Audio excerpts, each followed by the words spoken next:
Kembali dalam berita wilayah, kita ke Sarawak pula. Antara fokus Bumi Kenyalang hari ini berkenaan bantuan kepada pekebun. Perinciannya bersama Bu Mawin. Silakan, Bu Mah.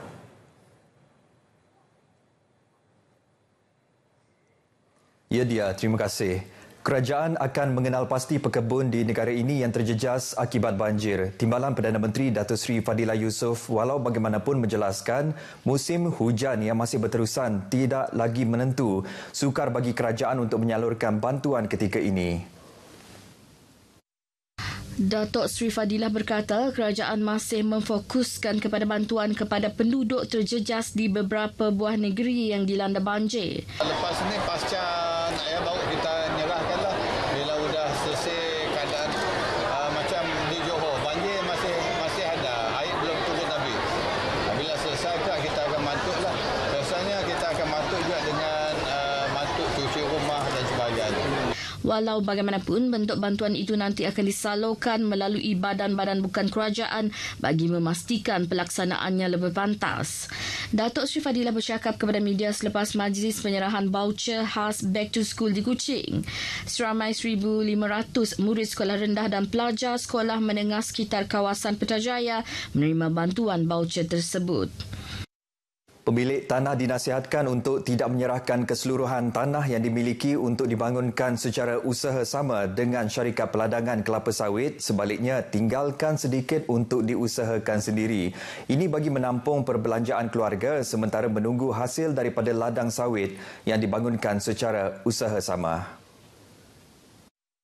Menteri di Jabatan Premier Sarawak, Datuk John C. Tayai memberitahu demikian semasa merasmikan penanaman kelapa sawit baharu kawasan Sungai Bawang di rumah Vincent Ate, Sungai Bawang, Selangau. Nama kebuah pengasuh kalau mengambil, awak kena bisik, kena tai bisik ke kita pun. Lepas nanti kita bisik, lepas kadang-kadang bahkan kita dengar ke cerita seorang Syali tadi, nama 6 bulan sekali kita terima, 3 bulan sekali. Menerusi Komuniti Pembangunan Kawasan ADC Sungai Bawang, sebanyak lebih 400 hektar tanah NCR penduduk daripada 9 buah rumah panjang yang melibatkan lebih 30 peserta menyertai usaha sama itu. Datuk John Siki menambah usaha sama tersebut penting bagi memastikan tanah-tanah NCR milik penduduk dapat dibangunkan dan mampu mendatangkan pendapatan kepada penduduk. Beliau yang juga adun kakus menegaskan penduduk yang terlibat harus menjauhkan daripada pemikiran negatif yang mampu melumpuhkan usaha membangunkan kawasan tersebut. Bisnes gerak kita itu salah penemu. Salah penemu aku tu tadi, lepas tiap pengawal ke diatur, lepas maya kita ke bisnes tuai. Lalu tuai ada kumbai makai. Ingat sitik bak penemu kita. Patut penemu ke ketuk dan berapa aku tahu dia lekak ke kita dulu. Anak gue terus lagi negative thinking korang. Datuk John Siki juga mengingatkan usaha sama itu perlu disusuli dengan penuh berhati-hati termasuk berkaitan perjanjian antara penduduk dan syarikat agar tidak merugikan penduduk pada masa akan datang.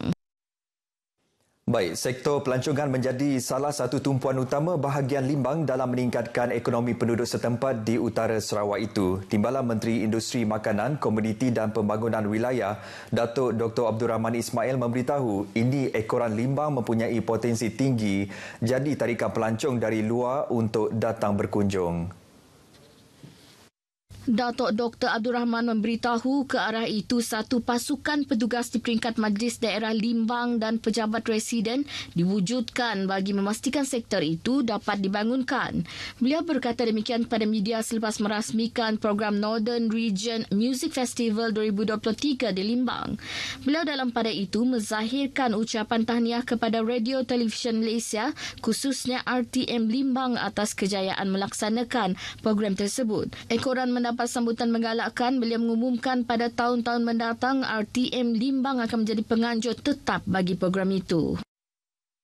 Berikutan hujan lebat sejak Jumaat lepas, 7 keluarga dari kampung Sungai Lumut Kuching terpaksa dipindahkan ke pusat pemindahan sementara PPS Dewan Sinaran Lumut. Petang semalam, ekoran kediaman mereka dinaiki air lebih semeter dan jalan terputus. PPS ni dibuka pada kemarin 11.3 pada jam 6.30 petang. PBS ni dibuka kerana hujan lebat yang berterusan dan mengakibatkan air yang naiklah kepada kampung tersebut. Dan dalam PBS ni sekarang ada 7 buah rumah yang terjejas dan 7 buah keluarga, dan jumlah keseluruhan mangsa dalam PPS ni ada 31 orang lah. Bercakap kepada RTM semasa tinjauan di PPS tersebut, Azwan berkata pemantauan dari semasa ke semasa dilakukan bagi memantau situasi air di kampung tersebut. Bagi penduduk terjejas banjir, Wan Muhammad Hadari Wan Ibrahim, 60 tahun, tidak menyangka rumah yang diduduki 11 ahli keluarga dinaiki air kerana beberapa tahun lepas rumah mereka tidak pernah dinaiki air. Dulu ada tu dah beberapa tahun tu dah kurang, jadi masa tu kami pun heran dah air ngejut. Yang ngejut naik pukul hujan terlalu kuat, bertambah pula parit yang teratur, sumbat banyak rumput sampai dalam parit. Zaini Buang, 77 tahun, juga memberitahu beliau dan adiknya hanya mengikut arahan agensi berkaitan untuk berpindah. Tidak bomba. Tidak bomba memantaukan keadaan rumah kami. Lihat banjir ya, jadi yang mudah kita cepat nunggu, mudah kita mesti berpindah.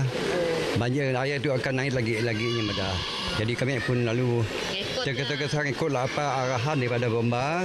Yang bagus daripadanya kami ikutlah. Rumah kami belum pernah kena banjir lah.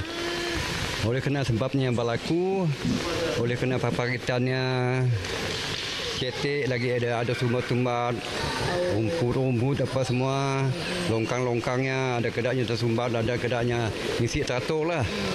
Ada longkang-longkang, ada kedaknya tinggi, ada kedaknya rendah. 2 pusat pemindahan sementara PPS di Kuching dibuka semalam membabitkan 91 penduduk terjejas daripada 18 ketua isi rumah KIR. PPS berkenaan ialah PPS Dewan Sinaran Lumut dan seramai 60 penduduk terjejas daripada 11 KIR pula berlindung di PPS di Dewan Kampung Sungai Berdaun. Baik, sementara itu di Betong beberapa kawasan rendah dilanda banjir kilat berikutan hujan tanpa henti selama beberapa jam sejak petang semalam hingga lewat tengah malam tadi. Angkatan Pertahanan Awam Daerah Betong memaklumkan paras air sungai dipercayai mula naik bermula pukul 3 pagi tadi.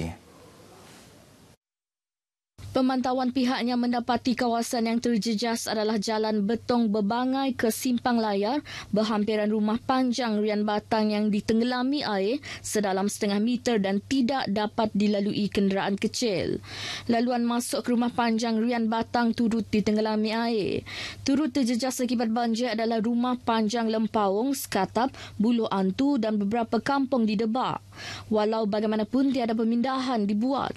Dalam pada itu, Balai Bomba dan Penyelamat Betong juga memaklumkan berlaku beberapa runtuhan tanah di kawasan Ulu Layar. Kawasan terjejas adalah jalan berhampiran rumah bair melabu dan runtuhan tanah itu menyebabkan jalan di kawasan itu tidak dapat dilalui kenderaan. Peningkatan paras air sungai di kawasan Ulu Layar dan limpahan air menyebabkan jalan serta jambatan di Klinik Kesihatan Nangam Mujaus Park tidak dapat dilalui akibat terhalang oleh lumpur dan kayu hanyut.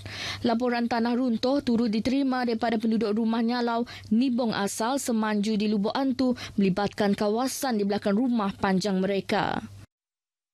Program Kampung Angkat Pergigian yang dilaksanakan oleh Pejabat Pergigian Bahagian Miri dan Jawatankuasa Kemajuan dan Keselamatan Kampung Long Laput Telang Usan Baram merupakan satu inisiatif baru dalam penyampaian perkhidmatan kesihatan pergigian kepada komuniti setempat. Pegawai Pergigian Bahagian Miri Dr. Franklin Richard Seling berkata, menerusi program yang dilaksanakan sejak 2019 adalah langkah untuk membawa perkhidmatan terus kepada masyarakat. Dr. Franklin menjelaskan program kolaborasi itu bagi membolehkan setiap klinik pergigian bertanggungjawab dalam penjagaan kesihatan pergigian masyarakat kampung terpilih seterusnya akan dilawati secara konsisten selama 5 tahun. Tujuan program ini dijalankan untuk memberi kemudahan kepada penduduk kampung khasnya di kawasan-kawasan yang jauh daripada klinik-klinik pergigian dan perkhidmatan pergigian, dan kita cuba membawa perkhidmatan pergigian pergian kita ke kawasan-kawasan kampung agar mereka dapat menerima kemudahan kita dengan lebih mudah. Beliau ditemui selepas program Kampung Angkat Pergigian di Long Laput Telangusan Baram. Program 2 hari itu disempurnakan oleh Setiausaha Politik kepada Premier Sarawak Charles Balan Seling. Manakala Ketua Masyarakat Kampung Long Laput tersebut, Temenggong Elizabeth Deng, berterima kasih atas pemilihan kampung itu dalam program berkenaan. Banyak orang-orang kampung yang susah pergi ke bandar, pergi ke Miri, ke Marudi untuk rawatan pergigian mereka. Antara objektif program tersebut adalah untuk memperkasakan komuniti setempat, terutamanya dalam meningkatkan kesihatan pergigian. Baik saudara, perkongsian itu tadi mengakhiri berita dari Sarawak. Salam Malaysia Madani. Kita kembali bersama dia di Angkasa Puri. Silakan. Baik, terima kasih Buma langsung dari Sarawak.